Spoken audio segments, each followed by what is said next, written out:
Muy buenos días. Este martes 24 de mayo vamos a hablar de las tres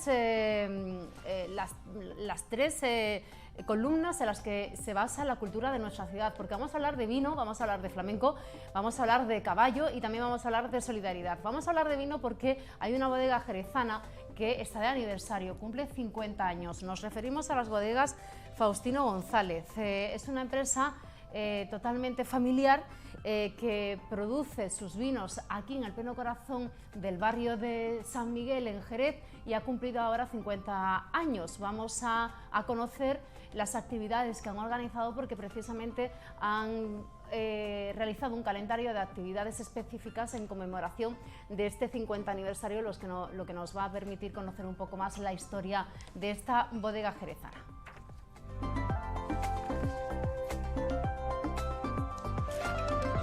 Y vamos a hablar del caballo andaluz, del puro raza español, porque hay un director de cine, fotógrafo y director de documentales que va a rodar en Jerez en los próximos días, en las próximas semanas, un documental precisamente sobre el caballo andaluz. Él se llama Francisco Javier Fernández Bordonada, va a estar aquí con nosotros y para poder realizar este documental está inmerso en una campaña de crowdfunding. Previamente ya ha realizado otro documental en el que el protagonista ha sido el olivar andaluz y con el que ha obtenido más de una veintena de reconocimientos en diferentes festivales, la mayoría de ellos fuera de nuestro país. Nos va a dar los detalles del contenido de este documental y también, bueno, pues quien quiera, cómo puede colaborar en esta campaña de crowdfunding para que se haga una realidad este documental que dará la vuelta al mundo.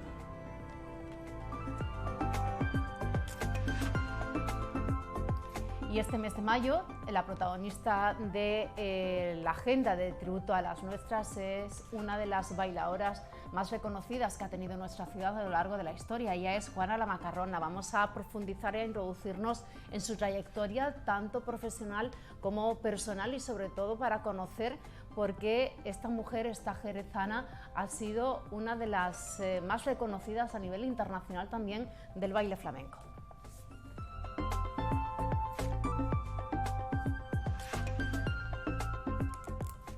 Y vamos a tener en nuestra ventana del voluntariado a Madre Coraje. Hace unos días realizaban un mensaje, un llamamiento a través de sus redes sociales para pedir voluntarios. Se necesitan voluntarios para gestionar las tiendas de Madre Coraje, sobre todo en horario de mañana. Vamos a hablar con responsables del voluntariado de Madre Coraje.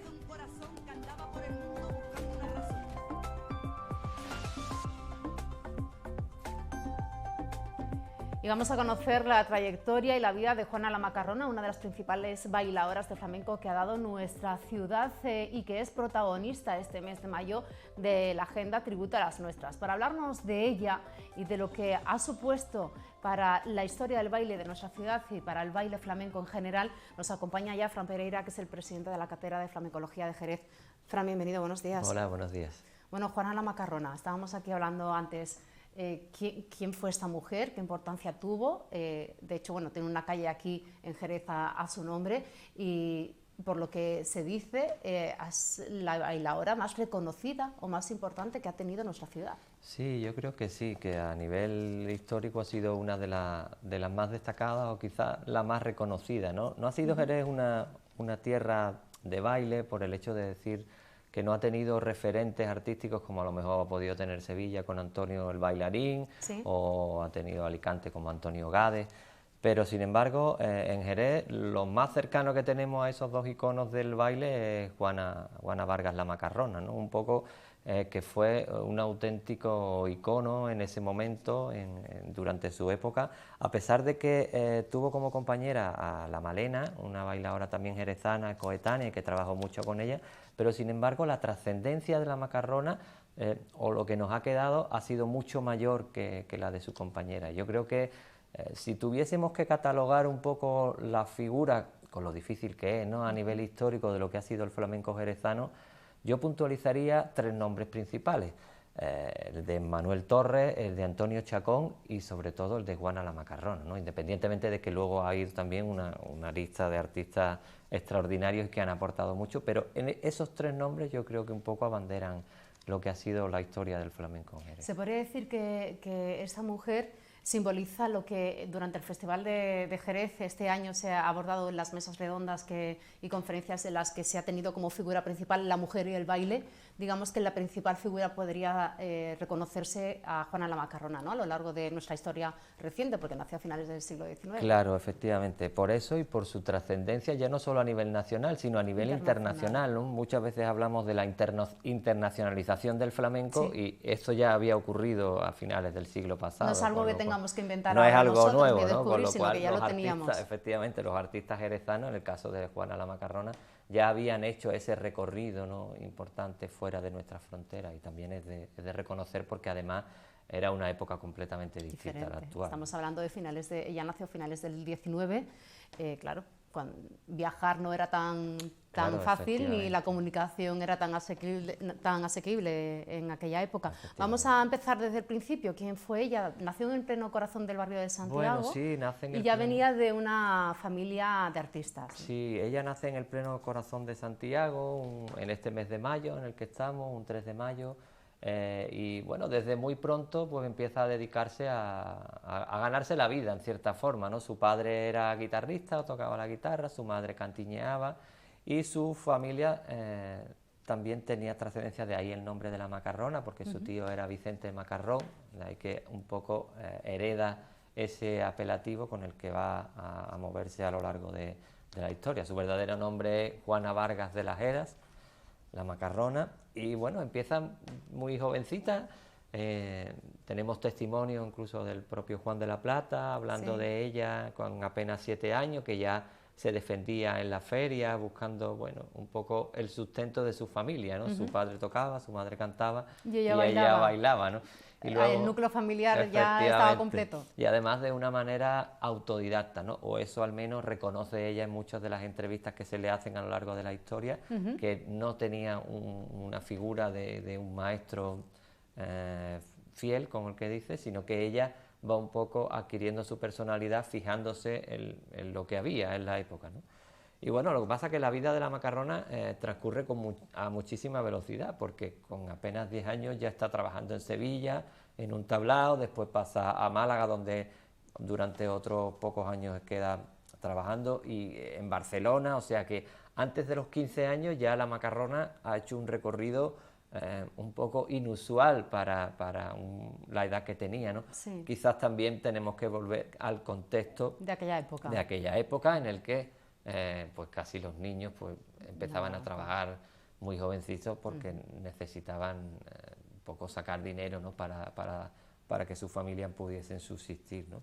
Con lo cual, a los 16 años ya estamos hablando de una persona que tiene un reconocimiento, en cierta forma, en los tablaos de la zona, aunque quizás va a ser a partir de ahí cuando empieza a consolidarse, sobre todo por su trabajo en los cafés cantantes más importantes de la época, que van a ser el Café Silverio, que regenta el cantador Silverio Franconetti en Sevilla, y el Café Burrero.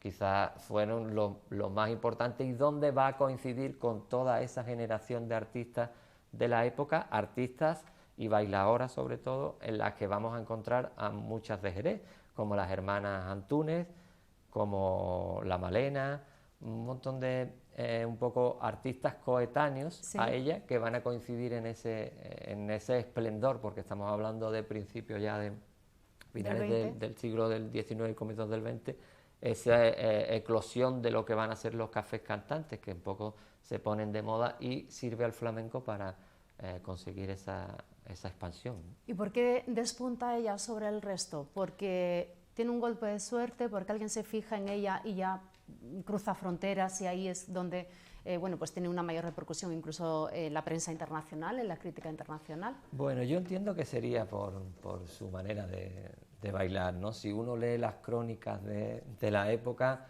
un poco da la sensación, y si empieza uno a imaginarse realmente lo que está leyendo, da la sensación de que la Macarrona era una figura con una personalidad muy potente, ¿no? Como otros artistas que ha dado el flamenco, el caso a lo mejor que digo yo de Manolo Caracol, ¿no? Sí. Que el otro día hablaba con Vicente Soto, que había coincidido con él en Madrid y demás, y me decía, es que Caracol tenía un aura de genio, ¿no?, que solamente verlo ya imponía, a lo mejor como el caso de Terremoto, artistas que están dotados de esa magia especial que los hace diferentes. Y yo creo que la Macarrona en ese sentido tenía todas esas cualidades, con lo cual la convertían en prácticamente una figura distinta a las demás, ¿no?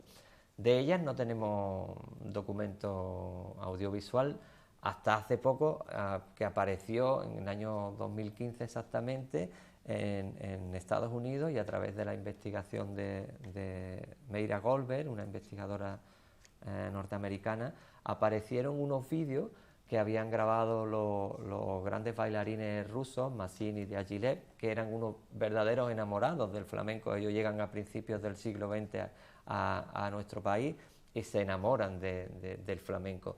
Entonces tenían los medios para grabarla, y bueno, esa grabación ha aparecido hace muy poquito, y es la única que conservamos de la Macarrona, en la que se ve bailando, y uno ya se le ve ese cierto empaque, ¿no? Como o sea, lo que está plasmado en papel ya se puede comprobar de manera audiovisual. Efectivamente.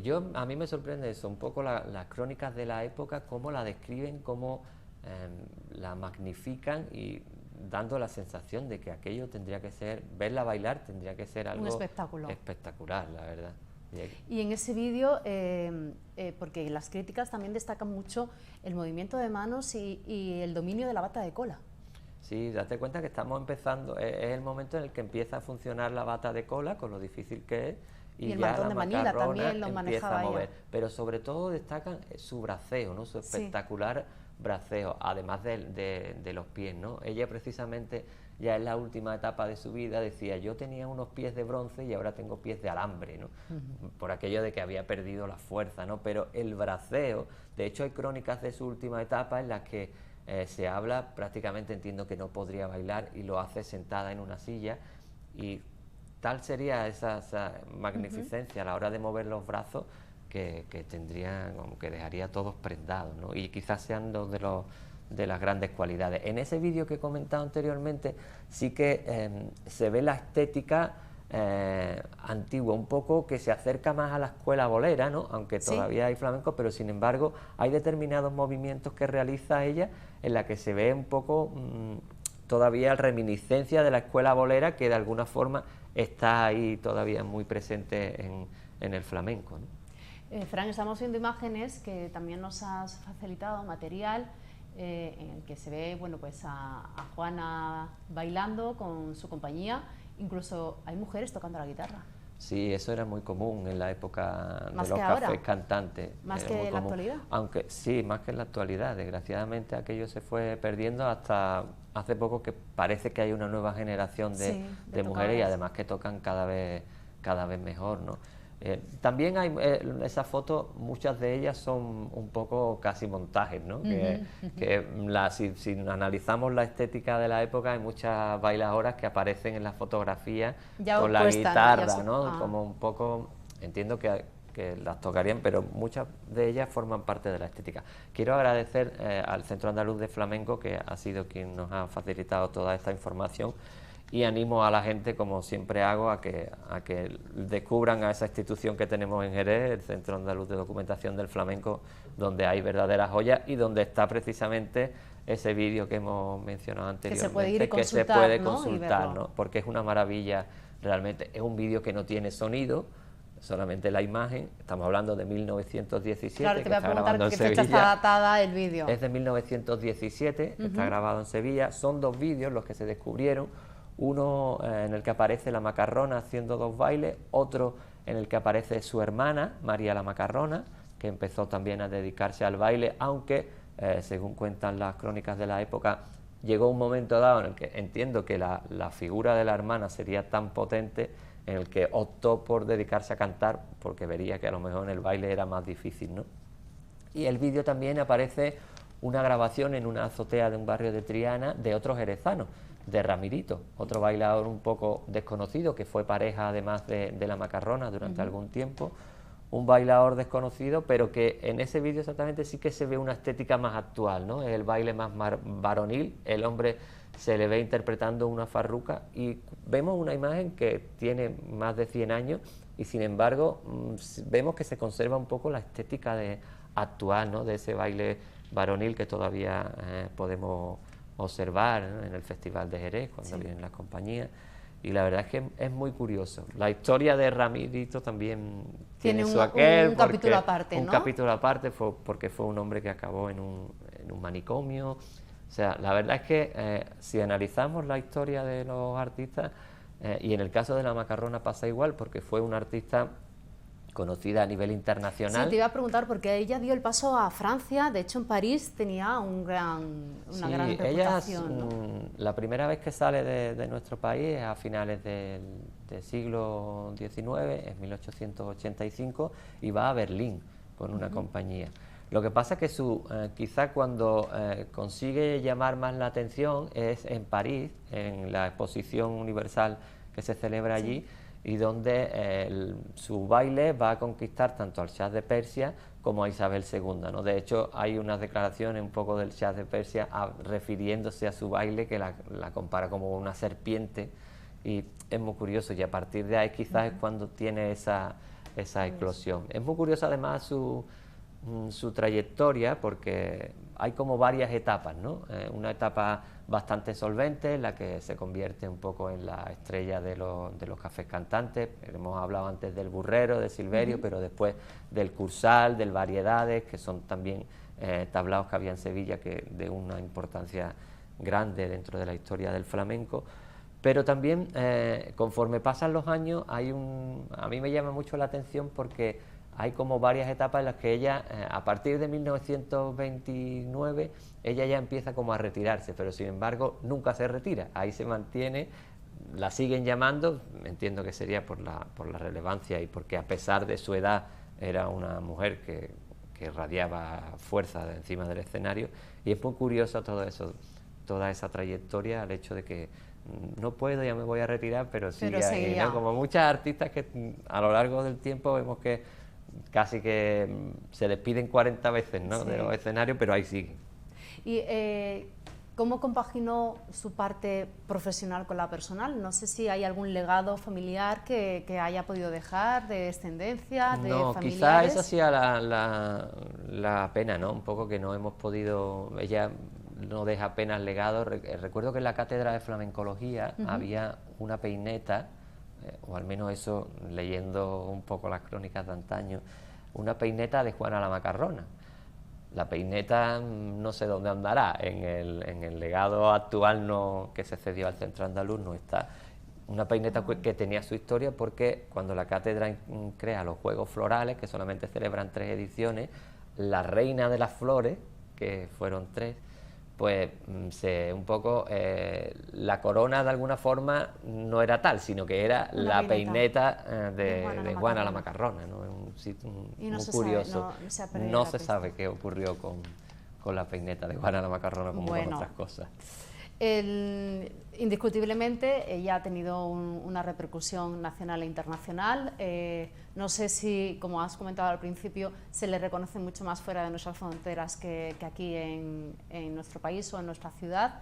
Quizás habría que tenerla e impulsarla un poquito más para conocer la historia del baile flamenco. Bueno, yo creo que, como pasa con muchos artistas de esta ciudad, creo que deberían de investigarse un poco más, porque estamos hablando de una época histórica en la que la documentación que se tiene prácticamente se remite o a lo que viene en prensa o poco más, ¿no? Porque no hay ninguna información más, o bueno, encontrar un poco dónde nació, dónde vivió y poco más, porque desgraciadamente el tiempo va pasando y casi no tenemos testimonios, ¿no?, de lo que fue aquella época. Y con Juana pues pasa igual que con otras bailadoras. He tenido la suerte este año de hacer una conferencia sobre el baile de Jerez en el festival, y conforme investigaba me daba cuenta de que estamos en un camino prácticamente inexplorado, ¿no? Y hay muchos artistas de Jerez de los que se desconoce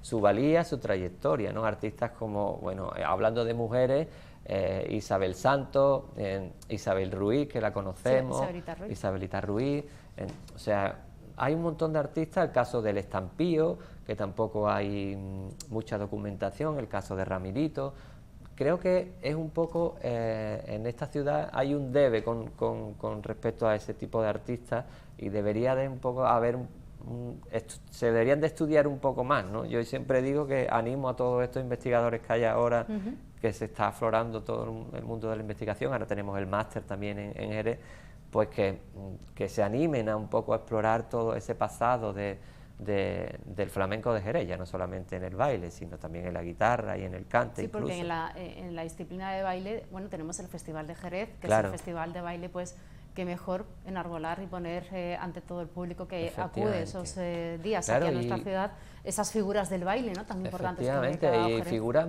ya te digo que en muchos casos desconocidas, ¿no? Incluso, mira, me ocurrió una anécdota muy curiosa a la hora de hacer esta conferencia, y es que estuvo en la conferencia el delegado de Cultura, sí, y él hacía referencia al Huiza, ¿no? Por ejemplo, un bailaor que prácticamente en Jerez es casi un desconocido, y era un artista que la propia Carmen Amaya, cuando habla de sus 3 mejores bailadores en diferentes entrevistas, ella habla de Faico, habla de Farruco, habla del Huiza, o sea, uno de los 3. Estamos hablando de un artista de una dimensión importante, claro, y sin embargo casi es un desconocido en esta ciudad. Y no estamos hablando de un artista del siglo XIX, sino que estamos hablando de un artista de hace nada. Antes de ayer. Efectivamente. Pues todo eso yo creo que un poco está en el debe de esta ciudad, un poco de recuperar todo ese legado de artistas que han sido grandes y que están ahí, que la gente los conoce, sobre todo los que han sido un poco coetáneos, pero que, por ejemplo, las nuevas generaciones no los desconocen, y es una pena, ¿no? Fran, ¿qué pasó con Juana la Macarrona? Porque sabemos la fecha de su nacimiento, el lugar, pero ¿cuándo murió? ¿Dónde? Bueno, ella se instala en Sevilla, su trabajo lo tenía en Sevilla y queda instalada en Sevilla. Su última época, la verdad es que bastante complicada. Como hemos dicho anteriormente, ella misma lo reconoce en muchas entrevistas, que no supo gestionar toda esa riqueza, ¿no?, que había gestionado, generado durante toda su época.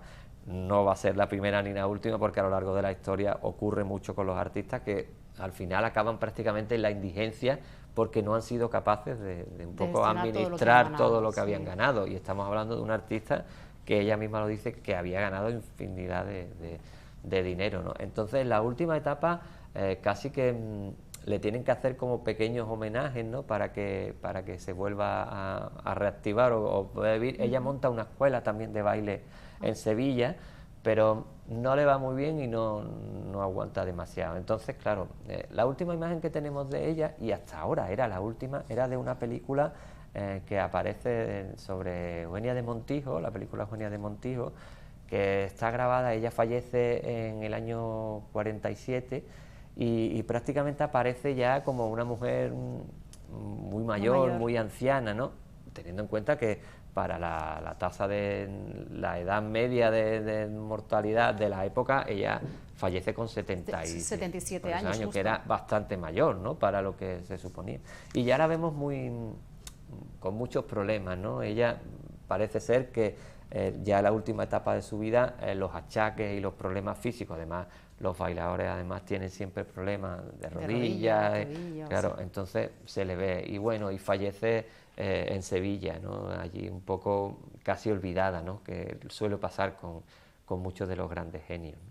Si es que aquí tenemos que cuidar a los nuestros. Sí, es una pena, por eso, bueno, últimamente parece que se le da un poco, dando cuenta, sobre todo a la gente en vida, ¿no?, un poco reconocer a la gente su labor a lo largo de la historia en vida. Eso es muy bonito, además, y muy importante, porque de un tiempo a esta parte siempre se hacían cuando habían fallecido, y eso no tiene ningún... Por eso me alegra mucho que se estén haciendo cosas ahora, eso, ¿no?, como el caso, a lo mejor, te digo, a Paco Cepero, un artista reconocido, a Manolo Sanlúcar, que se le ha hecho ahora recientemente. Bueno, es importante que se haga en vida y que se sepa reconocer los méritos de cada uno. Y el caso de la Macarrona, pues casi muere un poco olvidada, ¿no?, también por las circunstancias de la vida, ¿no? Pero bueno, es triste, ¿no?, que una artista de tal magnitud pues acabe de esa manera.